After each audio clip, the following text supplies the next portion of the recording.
So coming up very soon, there's going to be a time where one of my most favorite iPhones of all time basically will not be able to be purchased anymore, which is going to be a very sad thing. Now when I say it's not going to be purchased anymore, it's not going to be available in the brand new market. And that particular iPhone, you may have guessed it by now, is the iPhone 13. This is by far probably one of the best iPhones Apple has ever made and one of the best phones ever made in general. I think Apple knocked it out of the park with this particular device, and I would say to the same tune in a lot of different ways as well. If I'm going to go through and pick up a brand new device for, this specific price tag at like $599, it doesn't really get an insanely amount better when you consider value per dollar from a brand new iPhone. Now, on the other side, I will definitely tell you, when you're looking at a device like, on the Samsung side or Google Pixel side, you might be able to do a little bit better from a price tag standpoint. But I really do think in a lot of different ways, Apple did a good job with the iPhone 13, as of right now, but they did a great job when it first came out. Now, when you look at the iPhone 13, what's going to end up happening in September, most probably this phone is not going to be available brand new anymore. So what I mean by that is this iPhone is going to be available right now. You can still continue to buy it, and that's a very nice thing that's going on with this particular device. But come September, when the iPhone 16s come out, there's a high likelihood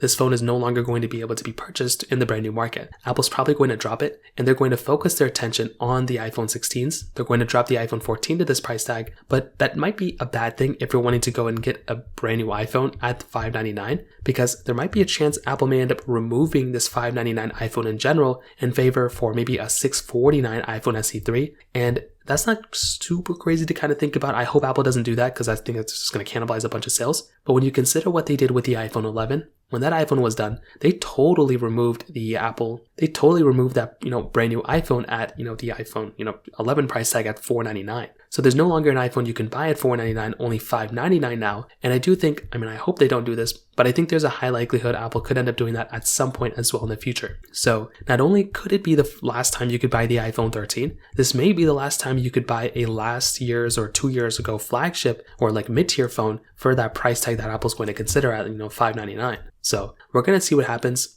I still think the iPhone 13 though is a very, very good iPhone. This has a 6.1 inch Super Retina XDR OLED display, still has the Apple A15 Bionic chip that's still inside the iPhone 14s and the 14 Pro. You're still getting a very good build quality, very decent camera as well, which is very impressive. And although it's not like breaking any records for being the best phone of all time, I still think it's a very good phone with very good battery life. And if you even want to go, you can also buy the 13 mini for a little bit cheaper than that as well. So there's a couple different options you have. Ultimately though, I think, as of right now, this might be one of the last times you can actually end up buying this particular iPhone. So in terms of that kind of covers it up there. If you have any other thoughts or questions, please let me know in the comment section below. Hit the like button, that would mean so much, but definitely hit that subscribe button. More importantly than everything else, I love every single one of you guys. Hopefully I'll catch you guys in the next video. Peace out till then.